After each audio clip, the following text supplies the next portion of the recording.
कौमी असम्बली तहलील, 13 जमाती मखलूत हुकूमत के 16 माह के अरसे पर एक नजर।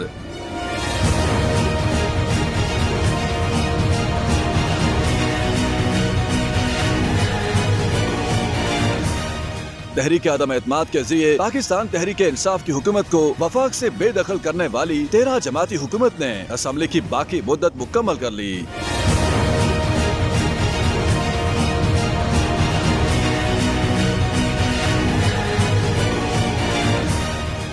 9 अप्रैल 2022 को वज़ीर आज़म इमरान खान के खिलाफ तहरीक अदम एतमाद कामयाब हुई तो कौमी असम्बली ने 11 अप्रैल को शहबाज शरीफ को नया वज़ीर आज़म मुंतखब किया। मखलूत हुकूमत के तकरीबन 16 माह के दौरान मुल्क में महंगाई ने नए रिकॉर्ड बनाए। पेट्रोल 149 रुपए से बढ़कर 283 रुपए पर पहुंच गया और इस वक्त 273 पर है। इसके अलावा खाने का तेल 450 रुपए फी लीटर से 680 रुपए तक पहुँच गया। अब इसकी कीमत 560 रुपए है। IMF की शराइत पूरी करने के लिए बिजली गैस की कीमतों में भी रिकॉर्ड इजाफा करना पड़ा, जबकि रुपए की तारीखी बेकदरी ने डॉलर्स में तमाम गैर मुल्की करेंसियों के निर्ख आसमान तक पहुंचा दिए। दूसरी जानिब मुसलसल कोशिशों और वजीर आजम शहबाज शरीफ की मुदाखलत के बाद IMF से स्टैंड बाय अरेंजमेंट मुआहिदा हुआ।